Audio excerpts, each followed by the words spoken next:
Good morning guys! Tayo'y gagawa today ng milk cake. Actually, nakain ko to sa Indian bakery. So, tinanong ko yung baker and then nag-research ako.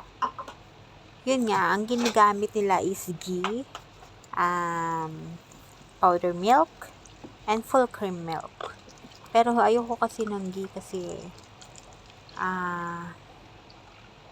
hindi ko gusto yung amoy. So, pinalitan ko siya ng butter. Konting butter. And 1 cup of full cream milk. And half cup of powder milk. Tapos, pinakuluan ko lang siya na pinakuluan hanggang sa lumapot siya. Mapapansin nyo, yung sandok ko, lagi nasa ibabaw.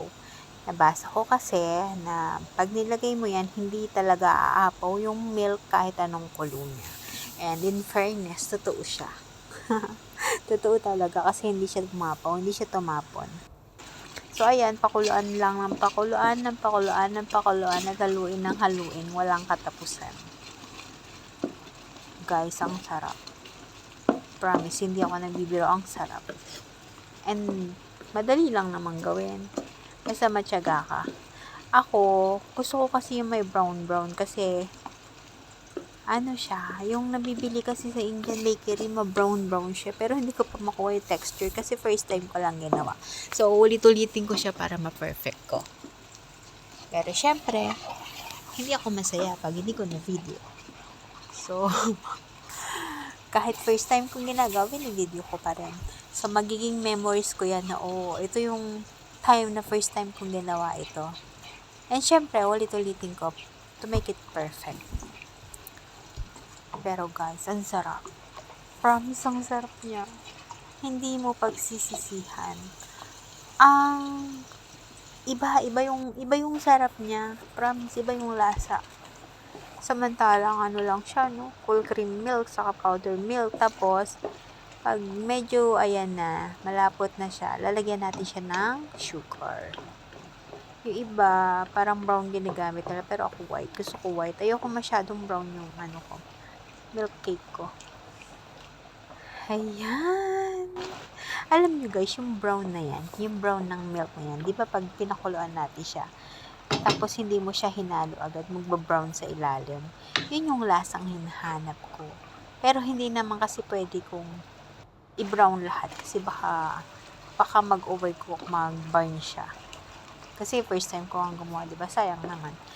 So, ayan. Lalagyan na natin siya ngayon ng sugar.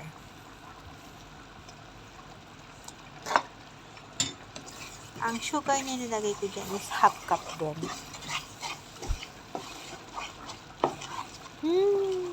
The best. Ang sarap. Na-miss ko.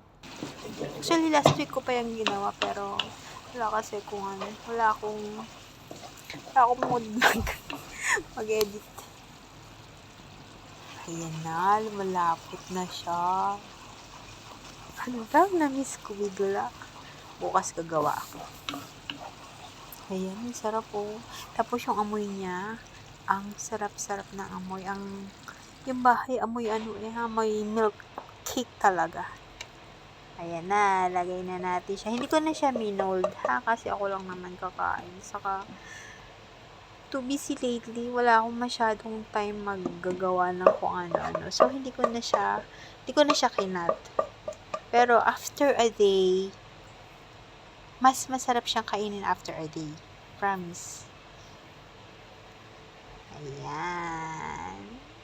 I'll enjoy my milk cake tomorrow. Thank you guys. Bye.